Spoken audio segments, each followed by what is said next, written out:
Hey there, Randy Walker, coming to you from Vero Beach, Florida. I want to talk a little bit about a story that I just posted on worldtennismagazine.com after a tennis outing that I had yesterday with Ray McNulty, who is the local reporter here for 32963 news outlet. And Ray used to cover the US Open for the New York Post and Florida Times Union. And we had a conversation about the good old days of the US Open when their press room was packed with American daily newspaper beat reporters covering the US Open. And we were going back through all the newspapers across the United States that cover the US Open: Atlanta Journal-Constitution, Houston Chronicle, Miami Herald, Tampa Tribune, Los Angeles Times, Orange County Register, San Diego Union Tribune, San Francisco Chronicle, etc. And so many of those papers do not cover the US Open anymore. I mean, certainly there's a different media landscape these days, and budgets are cut, and travel budgets are cut, etc. There's really the tennis beat writer in the United States is almost extinct. But one of the things that's kind of interesting is, which I've been thinking about the last day or so, is there's a phrase that I loved. I don't know where I heard this from.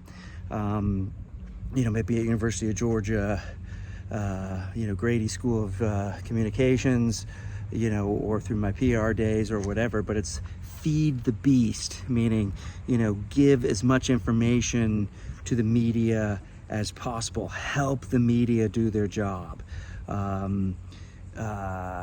With budget cuts and staff cuts and so forth, they're trying to cover tennis and golf and football and high school sports and so forth. So you got to do, as a tennis PR person, you have to really work hard to help a news outlet, a newspaper, properly and effectively give coverage to your event.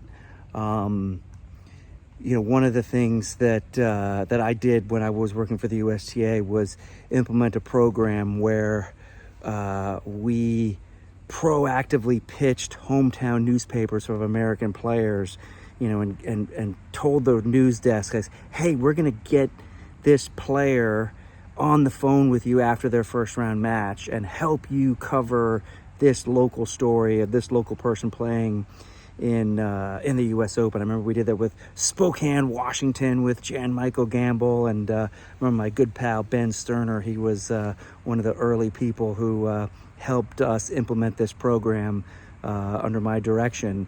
And I've kind of taken that practice a little bit here to Vero Beach with regard to our $15,000 USTA Pro Circuit ITF World Tennis Tour event, the Marty Fish Children's Foundation Tennis Championships, where we have a local paper here, the Vero Beach Press Journal, and they are not able to properly cover this tournament just because they have basically zero staff. What we do is we provide them with stories. We have a local reporter, we had an intern or a local reporter, write the story and send it to the paper. And we had we have a local photographer here amateur photographer who likes to take pictures and takes great pictures. So we supply them with the photos, we supply them with the story, we give a little stipend, a little help to the reporter, to make it worth their while to write the story. But not really a PR piece, but it's a news story.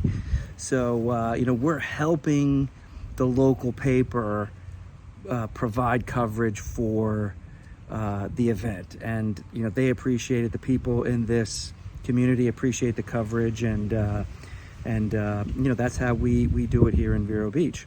So that's something that can be worked out with regard to bigger tournaments, whether it's ATP 250 event in your hometown, a Challenger, Futures, $15,000, $25,000. It's almost like a sports information service. You go to any major university, they have a sports information office, and hey, University of Georgia volleyball, or University of Nebraska wrestling, or the University of Vermont ski team. Local papers aren't going to be able to cover that, but the sports information department writes a story, just a hard news story. University of Nebraska wrestling team defeated Iowa X to Y, to advance, to increase their lead in the championship of, or the Big 12 or whatever, Big 10. That's,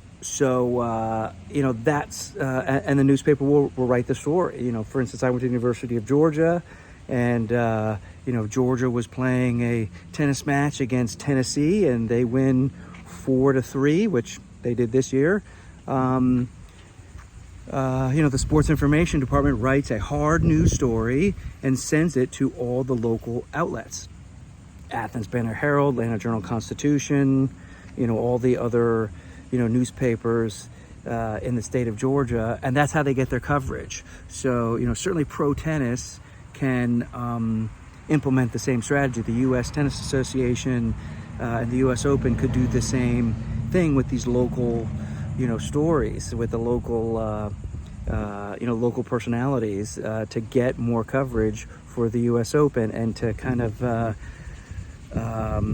make up for all these daily newspapers that are no longer covering the U.S. Open because of expenses. So, just a thought that I had here from Vero Beach, and just been thinking about this. And we want to have more news coverage for professional tennis and tennis in the United States. And the U.S. Open is certainly the anchor of, professional tennis in the United States. So that's just observation and some ideas coming from me, Randy Walker, here from Vero Beach.